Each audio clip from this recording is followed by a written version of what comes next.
Hello, true believers. Welcome to the Comic Book Club. I'm your host, Jamil Payne. And with me today, as always, is my co-host, Amanda Comey. How are you doing, Amanda? Hey, I'm doing all right. Okay. You sound just about enthusiastic as you did yesterday. So, so today we are talking about Sandman. This is part 3 of 3 of our Prestige format series. Volumes 8, 9, and 10, which are World's End, The Collie Ones, and The Wake. Now, man, before we get started, now, I know yesterday when we tried to record this, I told you a story, a tangential Sandman story. I actually have a real Sandman story for my vacation. Oh, okay. Okay, so first of all, just know, I went on vacation last week to Asheville, North Carolina. And I joked that that's where everyone goes to retire. It's a nice, lovely town, okay? It's really nice. It's really lovely. Everybody should go visit it. And you're right. I think I do want to retire there. Now, Asheville, North Carolina have a lot of comic book shops. I tell the first story, then I tell the second one. So me and my wife dragged our friends to these comic book shops that they really didn't want to go to. We went to 2 comic book shops. The first one was really nice. It was really bright inside, good lighting, and it was ran by a woman, or at least a woman was there to help us, right?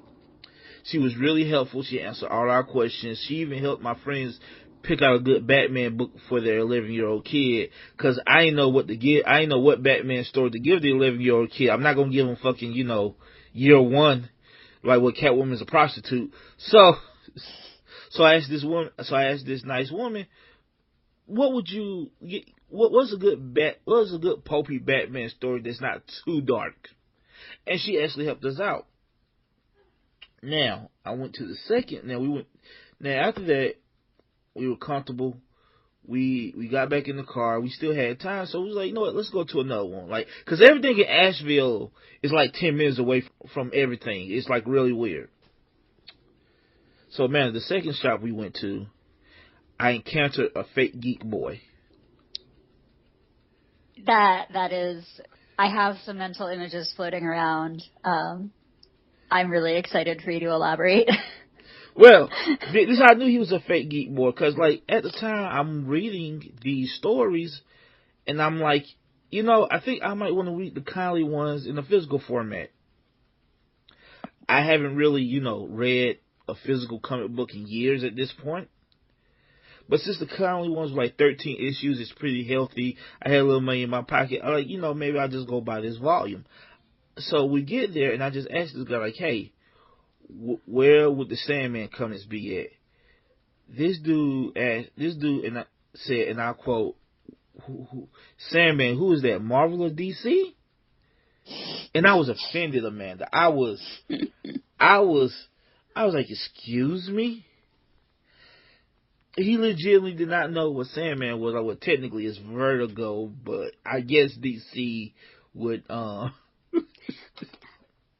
See, now part of me is just happy that at least that store still has all of their comics by publisher. Because, you go into a store that has them by genre, and you're sitting there trying to figure out, like what genre is Sandman, like where am I going to find it? Right? Like if it's publisher, at least you can look that up and know where to start. Right, exactly. So they didn't have any Sandman, or if they did, he didn't know where it was.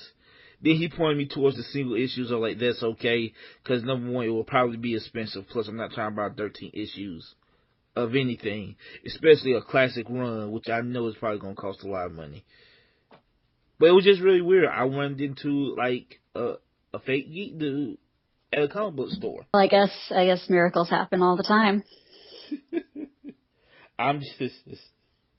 It was just funny that actually, the woman was far more knowledgeable than the dude was in the 2 places that we went. Now my other Sandman story is Sunday night when we was there. We decided to go on a ghost tour. Oh.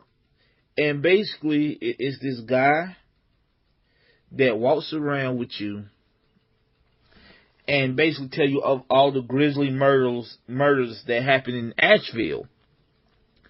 It's like a 2-mile walk around the city, right? And he'll stop every once in a while and tell you these grisly stories about suicides and shootouts and mass shootings, like just horrible stuff, right? And while he's talking, I'm noticing that he has on a Sandman shirt.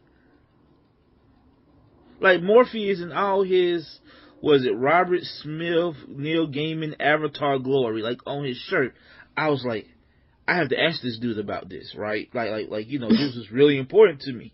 Cause like I'm literally in the middle of reading this damn book as we speak. And his name was Tad McDevitt. I just looked it up. His name was Tad McDevitt. So, you know, we go through the whole tour. I'm looking at this shirt. So we finally got to talk.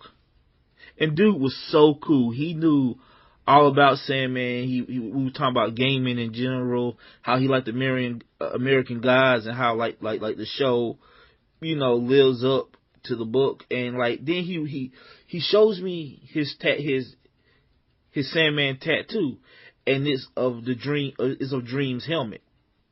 Mm-hmm.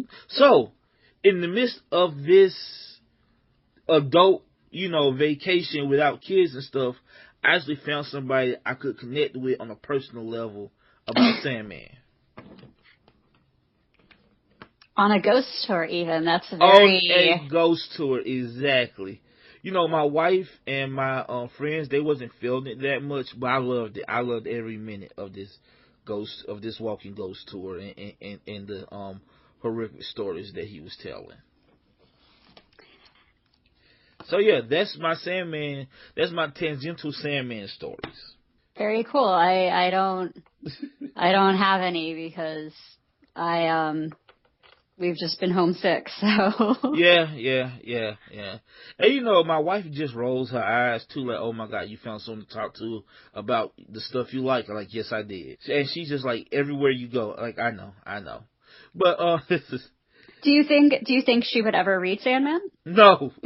Really? No. Oh man, today we are talking about Sandman. This is the end. Yeah, we all made over. It. Yep, marathon. We marathoned it. We made it through. So Amanda, let me ask you. Now, this is my first time reading it through. This is like, God knows how many times have you read it through at this point. But do this reread for you. What has come to mind? What do you think of this series?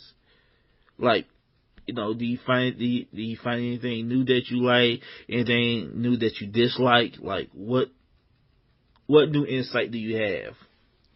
I mean, I think I've said this a few times already. I think that one of the really interesting attributes of this series is that the stories kind of get into your brain right away, and then you kind of forget where they came from. So I think it's really interesting when you're reading it, you're very aware of the structure and of when you're getting certain information. Right. But after the fact, you don't really remember what order everything happened in, and you have just kind of like a complete story in your mind somehow. And so I find that really impressive. I want to say this time I'm also a little bit more aware of, because I'm looking at the structure and the timing of when things would have happened, I'm a little bit more aware of maybe things that editorial may have asked for. Okay. And this is something that we'll talk about in a little bit, but a lot of the Sandman characters were very popular, and they were looking to spin off as much of this as they possibly could.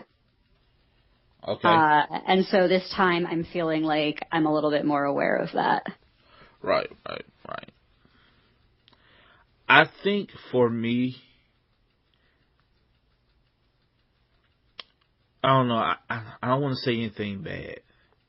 But, you know, we've talked about this in the previous two series where, like, I've read a lot of Gaiman stuff that wasn't this. Mm-hmm. but I'm so happy I read it. But again, I'm still not for sure if I enjoyed reading it. Like, I know when I got to the end of this series, I felt a relief. Just like it felt like I could finally exhale. Yeah. And I'm not for sure if I enjoyed it. Like, I liked it. I know it's good. Like, it's of quality, right? I just told you, I just nerded out with this dude about it, right? But like, as I'm reading it, I don't know if I actually enjoy it or not. Even though I know it's of high quality and it's really damn good. Well, I mean, I don't think you're really supposed to enjoy it. I think it's a story about change, the uncomfortable kind of change. Right. And that's an important idea, but it's not a pleasant one. Okay. You're not supposed to feel like you just read an Aquaman story, right? Like, you're supposed to feel like you just read, like, literature with a capital L, except you got to look at pictures while you were doing it. That's what it feels like. And I want to make that clear. I'm not looking for like some superhero, whiz bang, like pulpy type story. I knew it wasn't that. I read plenty of comments that's not that. It just with this, it's so wordy and like it's so weighty. It weighs you down. Not necessarily in a bad way. It's just like when it's over with, you feel like you could finally come up for air. Because it's throwing so many things at you. It's throwing so many emotions. It's throwing so many ideas and concepts at you. It's just like, you could just feel bogged down after a while. Okay. And it's almost like, how does the saying go? It's not about the destination, it's about the journey. I'm glad I went on the journey. I really do. I'm glad I read it. I'm glad I could check this off my list. I'm glad I can now speak about this intelligently. But I really do feel like maybe in a year we may have to revisit this series when I have more time to think about it and not try to rush through it for a show. Well, I mean, you didn't really... I mean, this is something else I wanted to ask. Like, you didn't really have to rush through it. Like, you should have been able to read, less than a volume a week to get through it. Did you actually like binge it all? Well, no. I waited between months, but when I hanker down to read whatever we have to read for that month, I read it all through. So like it'll take me like a week to read all 3 or 4 volumes. You know what I'm saying? For that month. So when I start, I don't stop. Is what I'm saying. Okay. Because I don't like for the story to be broke up if I can help it. If I have it all there, I want to read it. So that's what I did. But yeah, that's interesting because I reread all 3 of them in like one night. Like that's how I usually do it. Like if I was to the last time I reread the full Sandman series, like I read the whole thing in one day. Really? Yeah. I don't know how you do that. It takes me a minimum of a week and a half to get through like 3 volumes of this stuff, which is actually still kind of quick, all things considered. But yeah. Okay, so I think this is definitely did anybody ever make you read the Iliad, like the whole thing? No, I think I read it on my own. Okay. This is a tangential story, but I was asked to read the Iliad in a day. Really? Oh yeah, and I was like, that's bullshit, and this is the first time I'm just gonna Spark Notes the thing and maybe pick out a chapter or 2 to read. But there were a lot of people in my class who did actually read the whole thing. So I maybe have trained myself to be able to sit down and push through something if I have to. With regular superhero books, I can definitely do that. Like last night at work, I read through 3 volumes of Superman and Batman. No problem. But that's not a lot of words, and I ain't got to think a whole lot. With Sandman, I'm trying to drink it all in, try to, have it wash over me, as you will. Yeah. Yeah, I got to use a little more brain power. That means I got to read a little bit slower. No, I mean, that's an important point, because like any idea that's worth communicating to people is worth communicating in a way that will actually work. And if the idea is complicated, or if it takes a long time, then you're I'm sure there's an expression for it, but it's a little self-defeating to try and make something complicated. Right, exactly. So, let's get into like individual books. Let's start with World's End. So World's End was was kind of the last volume of standalone stories. We've had a little bit of that before. Right. And the premise here was that there was a reality storm. Mm-hmm. Something like conflicting destinies collapsing into each other and ripples through reality. And everyone who's between worlds at the point ends up, spending the night in one of these inns.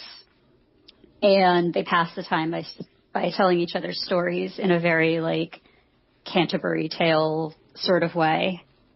So, how did you think how did you like the stories in this volume? I found it incredibly boring. Okay. Just about every damn story. I feel bad for saying that, and I always hesitate to call something boring. Mm-hmm.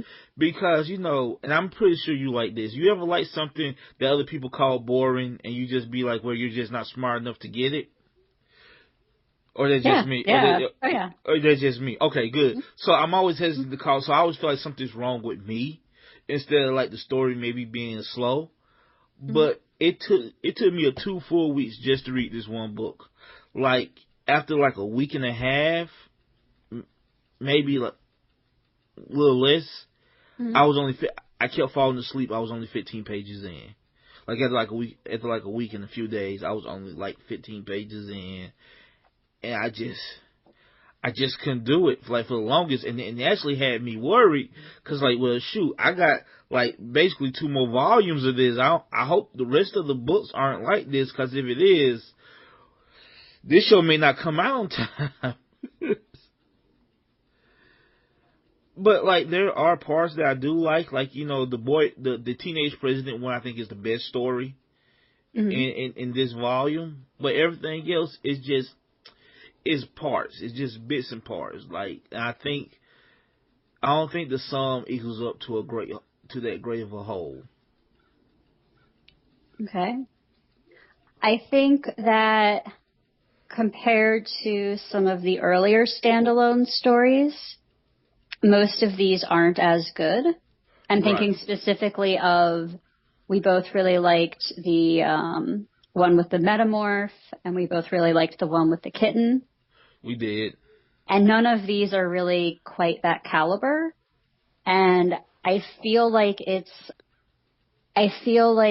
because each of these stories is sort of trying to tie into what's going on in a way that's a little bit more forced. Like, it's making sure that we know where certain characters are and where they have been. The story in the necropolis is there. You talking about the Harry Potter dead school? Yeah, I suppose. I mean, that phrase, this is a hilarious joke, actually. You could use that phrase at other points in this story, because remember we had when people stopped dying and there was the boarding school. Yep, the boarding school. I would also call that Harry Potter dead school. So, but that Necropolis story had a few little teaser bits about like history of the Endless, and like the time that Despair died, I think. Yeah, they talked about it, a little bit. So it's sort of trying to fill in lore about this world and some of the side characters, but trying to make it happen sort of like organically. Yeah, and it's not. It's missing sort of like it's missing sort of the authenticity, maybe. Right. Is that, yeah. Like it feels like he's trying a little bit. And like, those bits and pieces of history are very interesting, but like I feel like it's just dispersed few and far between. Mm-hmm. And like another thing is I find none of these characters that interesting. Like Clara Khan, the fairy elf, whatever the hell you call him, like that story, like I don't like Clara Khan like that, and this story did nothing for me to like him. Right. Right. The Necropolis story don't particularly like that one. The boat story with Hob, that one's okay, I guess. But again, it's just like I don't know. I just had a hard time getting through these stories. I will say that I liked a lot of the art in this volume. Right. And I think that there was some interesting stuff with changing styles to show when you were, because a lot of these also had stories within stories. Uh-huh. I mean, specifically like the Necropolis story again is they're at the inn and he's telling the story of the time that they did this air burial, and while they're at the air burial they have to sit around a fire and tell each other stories, so he tells like all of those stories too. Yeah. And being able to like visually make those distinct, I think was really helpful, but also like there's a reason that, in story inception, like there's a reason that we don't have Canterbury Tales type stories coming out all the time, and it's because no one wants to read that. Yeah. If that was a successful genre, then it would have been repeated at least once since 1360. Yeah.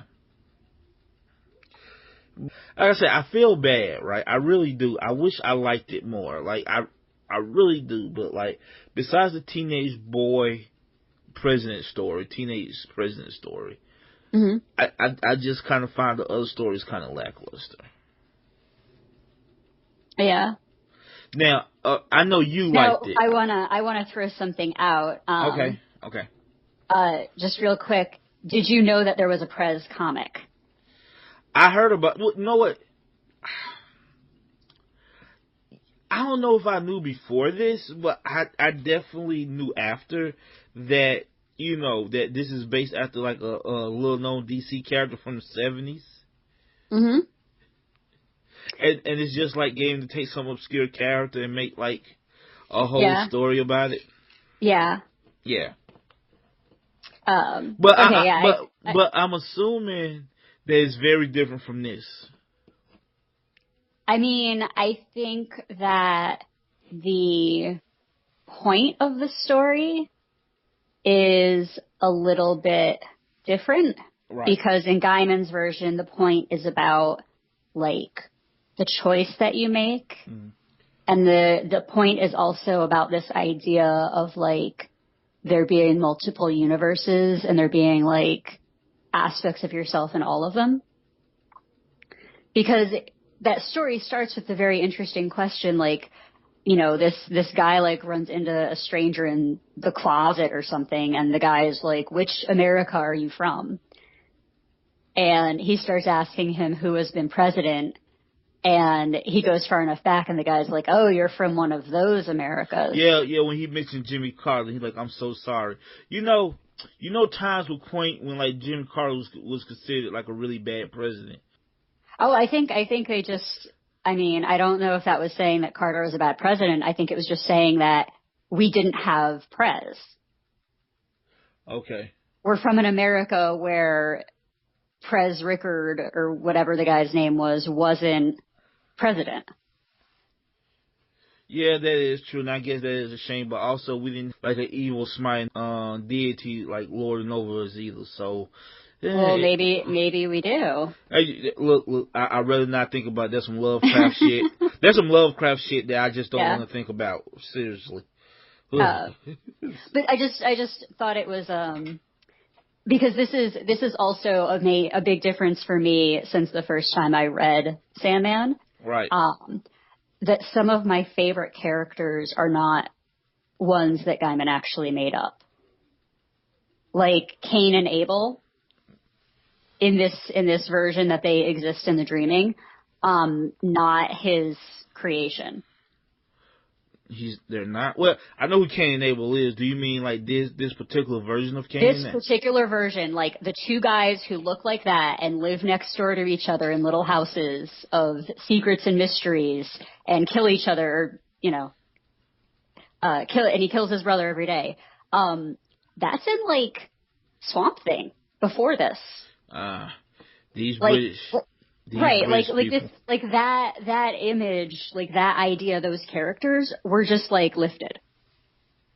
And I think that like that doesn't make me like them less. It just makes me appreciate that Gaiman's skill wasn't creating those characters, but was making the connection that they would be useful there. And so it's the same thing with this Prez character where it's like, oh, like I don't. In this case, I wonder if it wasn't like an editor who was like, hey, we're thinking of rebooting this Prez comic. Would you mind throwing in a short story where he shows up? and he's like, yeah, I bet I can fit that in there. I got this one shitty volume where they're just going to sit around and tell stories for no reason. You got anybody else you want me to wake up? You know what, Amanda? You know what I love about you is that, like, you're so cynical. And I mean that in a good way, right? Like, cause like I don't. You're probably not wrong, right? But I never think about it in those terms. Like it never crossed my mind like, oh, this is just for a spinoff. Like that stuff never crossed my mind. And when it does, I never necessarily see it as a bad thing or like, oh, well, yeah, of course. And I wonder that just because like my rap music background where like pandering is just a thing. And like, of course, that's what you're supposed to do. I don't know, but I love the fact that you pick up on that. Cause like I said, it's not bad. It's just a different skill. That yes, maybe he brought these characters back because maybe they want to spin off. Like that never crossed my mind. But no, that's great. That's great. I mean, it also explains why it feels a little bit less organic. Is maybe some of these were stories he had sitting around that were just available for him to like pick up and start using again. You know, like I feel I feel like this volume was maybe more of a quilt. Right.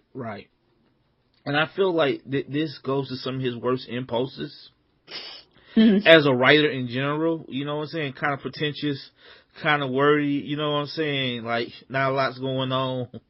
Now, yeah. So I, like maybe a little too metaphysical.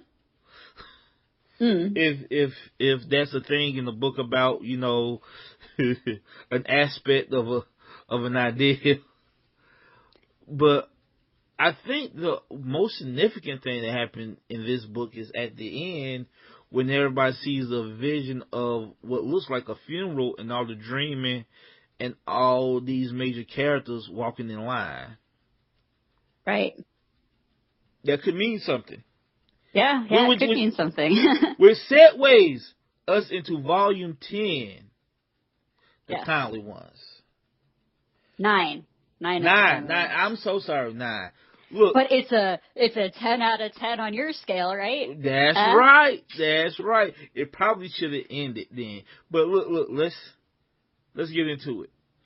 Then any concerns I had about not making it through this series on time because volume 8 was boring, volume 9 put those fears to rest because I ran through the last 2 volumes, especially 9. It's great. It's long. It's 13 issues. But every issue packs a punch. Like everything. Like I think it's because it's the longest stretch we ever had with one coherent story. Yes. Which immediately upped the stakes, right?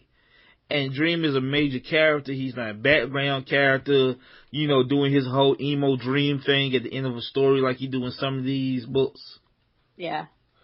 So like he's front and center as a character. So Amanda, what do you think about the kindly ones?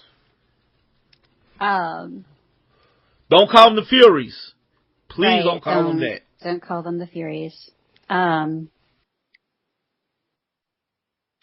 I think this was, I think this is a really, again, it's kind of overwhelming the number of different puzzle pieces that kind of come together. Right. And I think that what this volume really does is it makes you appreciate that some of the smaller story pieces we got earlier really are part of a full plot, like a sustained story. Yeah. And so, as we're reading this, we're like, hey, like this is really like the only book where it's, very rarely do we get multiple issues in a row that are one sustained plot line, one specific story.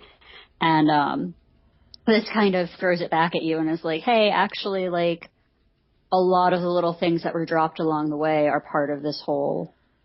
So I really appreciated that. But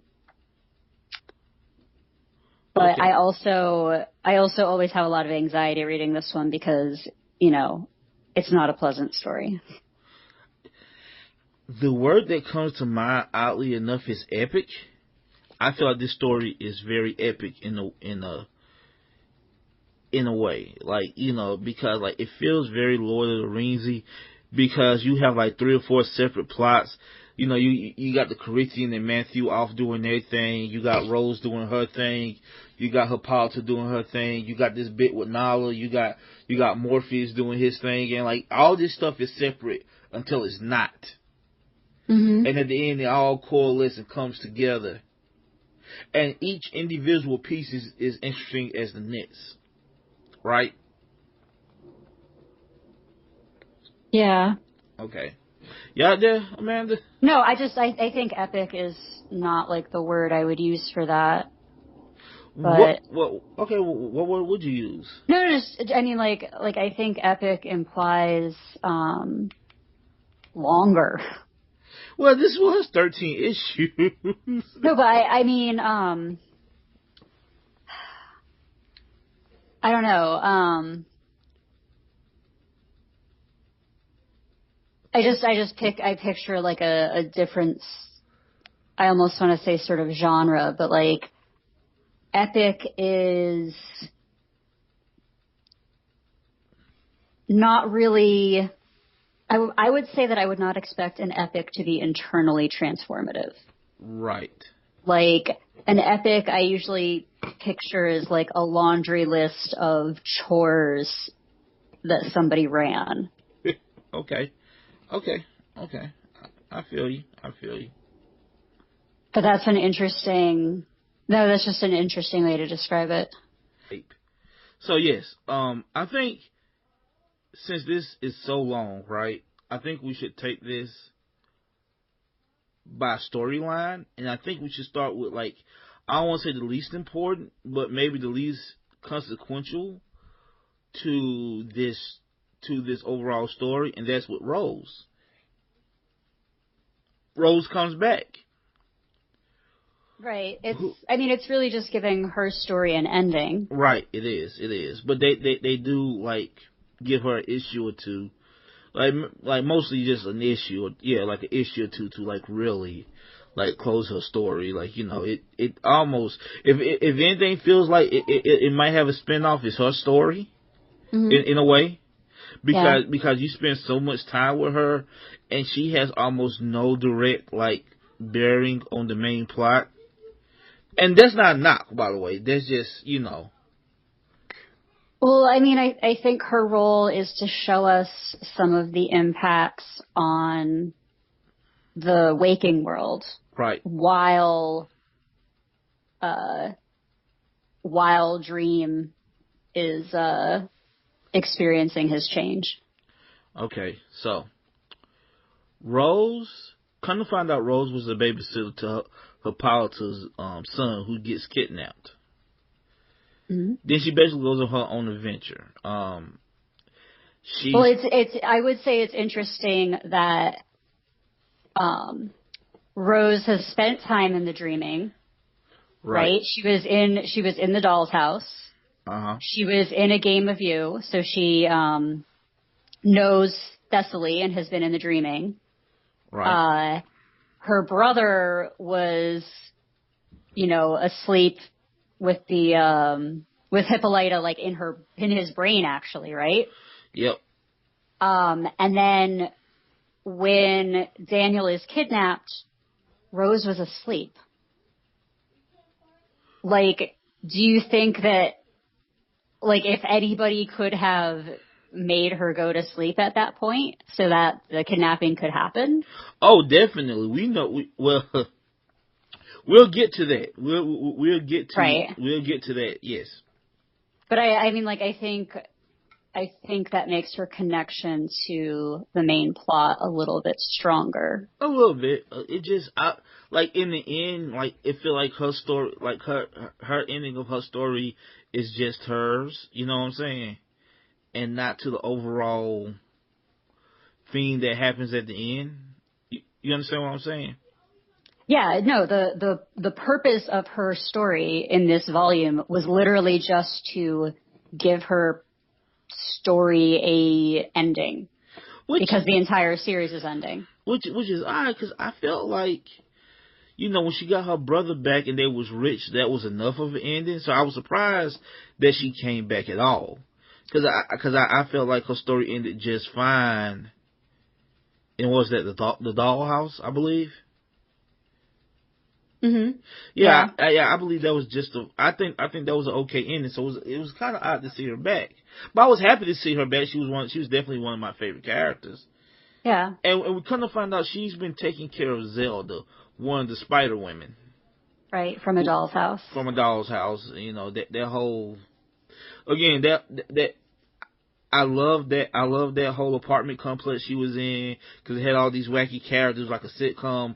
Almost everybody that lived there has met like a tragic end for the most part, in one way or another. So Zelda has AIDS, and come to find out, Rose has been taking care of her medical bills, and she goes see her, and she says, "Hey, your grandmother says come." Goes to where she was sleeping, and Rose was like, obviously said, "Well, my grandmother is dead," and Zelda was like, "Yeah, I know, right? Weird." And she goes back to England. Mm-hmm.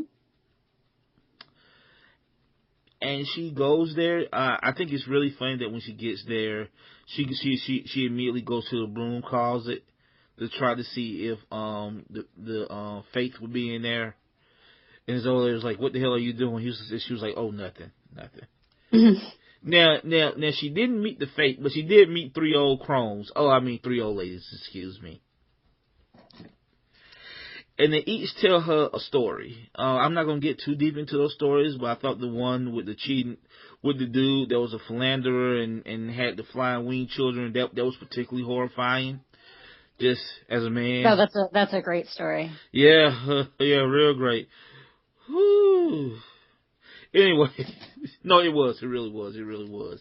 It's just they ain't the most pro man of stories, but that's fine. Men are shitty. I mean, yeah, that was like an exceptionally shitty human being. Like he was.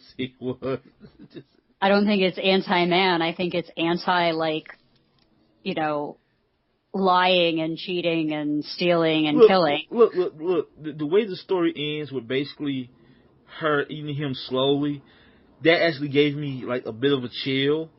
Like, no matter what he did wrong, just to get eaten slowly, it's just like, Anyway, so she does that. She's there. She meets the keeper of the the runner of the old folks home, who happens to be the boyfriend of the guy Dream gives nightmares to in the first volume. And he's been in a coma ever since, what, 5 years? Right. It's the son of the man who imprisoned Dream. Is that right? And like, God bless him, he's still stuck with him. Because I would have moved on if my significant other was in a coma for 5 years. Anyway, I think her story is very interesting. She gets to meet her grandmother / grandfather in Desire, in the basement on where they kept Dream. And that was an interesting conversation. What do you think about that conversation, Amanda? I mean, I think it was interesting. I think it was helpful to remind me how much of this is set in motion by Desire. Right. And brought just into my head some suggestions about like, oh, like this is another candidate for who was responsible for all of this. Is that right? I think that was a really good reminder, and also sort of in my more cynical perspective, reminded us of another character who could potentially carry a spinoff. Right. Like a Desire comic is a thing that could have happened. Could have, yes. And I would not have had that thought if I hadn't read this last Rose Walker story and been like, oh wow, like Desire can be kind of cool too. And wouldn't I love to read like another Rose story where, you know, she's like using her Desire powers. And then I go, well, Amanda, if you want to read that, you can just read Fatale. Well, it does seem like Rose is actually kind of driven by her desires a bit. Just a bit, you know. This story basically her story basically ends with her being pregnant by a married man, right? Mm-hmm. Which I think was the significance of that story we were talking about earlier. And her telling her brother she thinks she's gonna keep it, and he's like, "Cool, family rocks." And she's like, "I thought you said family sucks." And he's like, "Yeah, they can be both," which is very true. All right. So all right, man. We gotta move on. I got 15 minutes. All right. All right. So let's move on to the main to the main plot. Dream. Daniel has been stolen. Yes. Daniel has been stolen, and Hippolyta loses her mind. Mm-hmm. And she goes to the the kindly ones for help. They say they can't help her because, well, you know, him, quote unquote, what she thinks, him killing her son is not enough. And she turns to leave, but then they're like, hey, he did kill his son, so we can exact revenge on that. And Hippolyta basically embodies the power of the Furies. Along with a lot of other mythological women. Well, a lot of other mythological women, and basically goes on a rampage through the dreaming, kills Gilbert, Fiddler's Green, kills Marv, poor Marv. Marv went out like a G. he went out bravely. He killed the what was it? The not the hippogriff, but the griffin. Kills the griffin, and like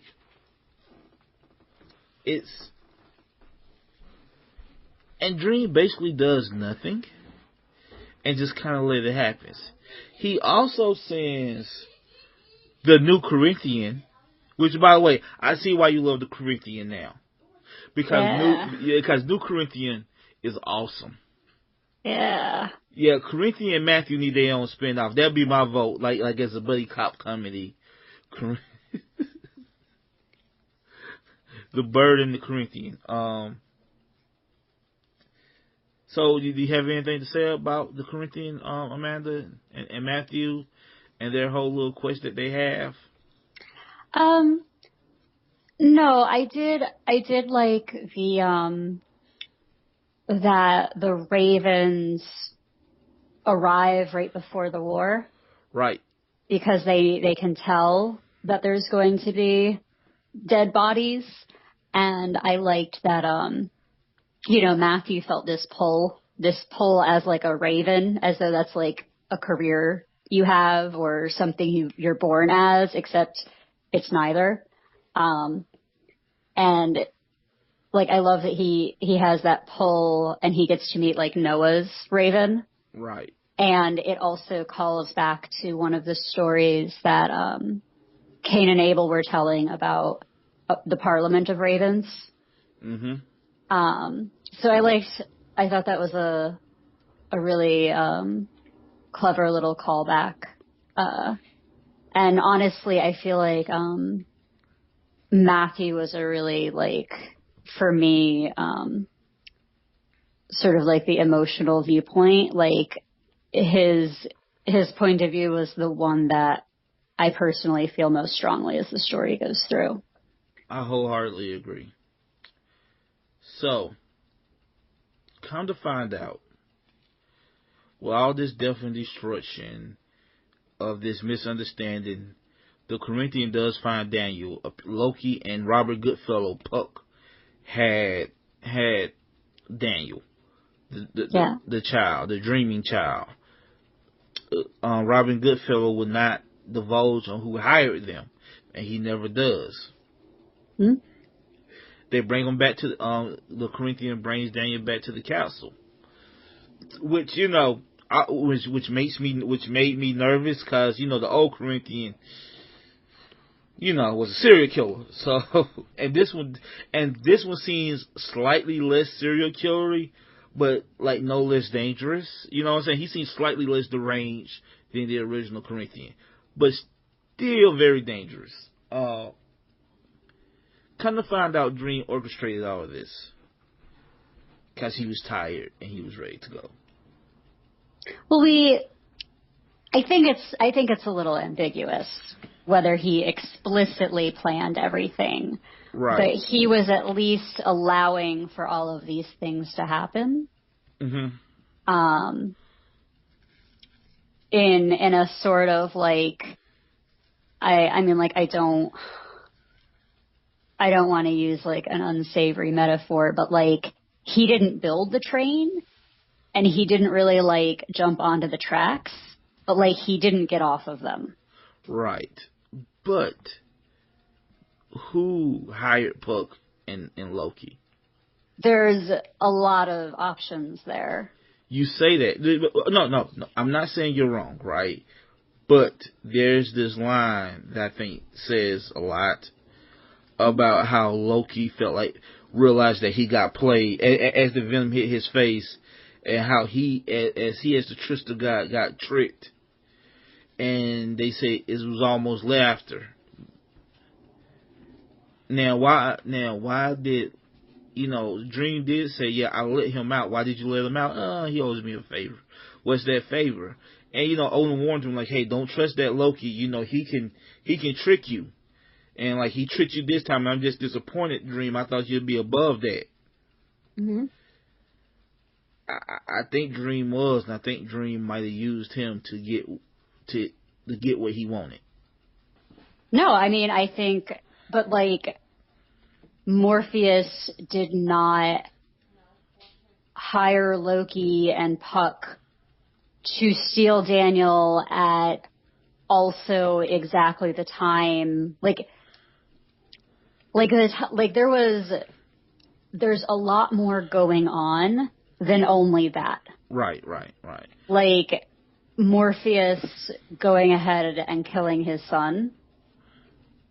Like, the timing of that compared to some of the other things that were going on. I get what you're saying. Well, he couldn't have actually known that the Furies were going to come after him at exactly the same time he sent someone to kidnap his son. That is true. But, it just heavily implied that maybe he had, even on the unconscious level, something to do with his own destruction. Right. His sister, Death, who I love to death. His sister, even calls him out on it. Like, don't blame Nala because she took you out the dream, and don't blame anyone. This is kind of what you wanted. He was just like, yeah, whatever. Like he doesn't even deny it per se. You know what I'm saying? Mm-hmm. He just says whatever because sometimes he's a big baby, and he dies, which is also kind of ambiguous in a way. Because like she just said, Dream touched my hand, and there's a light, and then Daniel turns into the new Dream. Yeah. Well, except he's not really Daniel anymore, right? Well, no. I mean, he's not really Morpheus. Like he's still Dream. Like, yeah. The whole point is like you can't really like the concept doesn't really change. It's just the point of view. Exactly, and it goes back to something Destruction says, right? Destruction, when he meets his brother after like hundreds of years, said, "Hey, bro, you've changed." And Dream kept insisting that he hasn't. But clearly, Dream has changed. Mm-hmm. And like, it's almost like he went and admitted to himself. So even before he killed his son, I think he was already tired. I think he already didn't want to be I think he wanted to quit. Not quit, but I just think he was tired of the whole thing. Well, I'm sure being locked in a glass jar for 80 years had nothing to do with that. Well, no, definitely. It definitely does, but like, I just think he was just tired of the whole thing. But, Yeah. It's his Dream, and we know Dream is super flawed as a character, so like he just can admit these things to himself. So so it's weird, like, as a person, you can change, you can make significant changes, but sometimes your core is still the same. So what he did was he killed the aspect of himself so he could be born anew as a new person. And this version of Dream, this all white version of Dream, seems to be a lot more, well, what's the word I'm looking for? Kinder? Is kinder, is that a good word for it? Gentler? I mean, look, it's definitely Dream in a lot of aspects, but there are some differences. I'm not saying there aren't. I'm just trying to find the right word to describe his new personality. I would almost say passive. Yeah. I would say, because like the thing that got Dream into trouble really was taking his responsibilities too seriously. Right. Like, not allowing things to happen, trying to control them. Yeah. So I don't know if passive, it's hard because we don't really see a lot of Daniel. We don't. And that's important because it's the story of Morpheus changing. It's not the story of becoming Daniel. Yeah. So they have a funeral for Morpheus, and Batman is there, and Superman, and Martian Manhunter. Wesley dies. The original Sandman says something. Mm-hmm. I really thought it was beautiful. I thought all that was great. Destruction comes by. He doesn't go to the funeral. He just go meets the new guy and say, you know what? You kind of listen. You know what? You actually listen some now. Unlike the old you who wouldn't listen to shit I said. So I kind of like that. I like that one of his creatures, he said, the old Dream used to feed me, but he never would touch me or pat me. But you do. Yeah. So it just seems like this version of Dream is just a little bit more, not as emo, not as adjusted, balanced. Yeah. Okay. Human. You're right. A little more human. He's still kind of, look, he always will be a little emo, right? But you know what I'm saying. He don't seem much of a whiny child as our Dream could be. Yeah. And Matthew decides to stay on. Like he wanted to leave, but he was like, you know what? You're gonna need some help, kid, and I'm here. Yeah. And Dream's story ends with him opening the door to meet his brothers and sisters for the first time, and he's terrified. And Matthew says it's okay, and then it says, and then he woke up. That's the end of the wake. Now, Amanda, with the few minutes we have left, can I play editor just a bit? Yeah. Them last 3 stories they didn't have to be there. They really didn't have to be there. You could have chopped those off and went. It literally should have ended with Dream opening the door to his siblings. I find no need for those last 3 stories. Even though the Hob one I really enjoyed. The Hob one I really did enjoy. But I just felt no need for those 3 stories. Okay. What do you think? I think that they were important to come after Daniel's wake. Right. Well, because to remind the reader of the soft places and this notion that because of how time works, especially in the dreaming, Morpheus and his touches in reality aren't really gone or done yet. Right.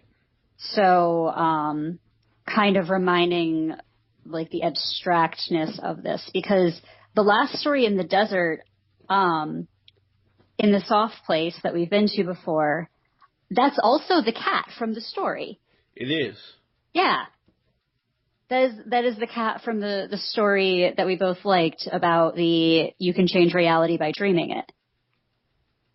And I feel like having that reminder of the impacts on the real world of what happens in the dreaming, I feel like it was important to have a little bit of that. I don't know if it needed 3 more full stories and another one of those shitty Shakespeare ones. Oh my God. Oh my God. And that's the very last story.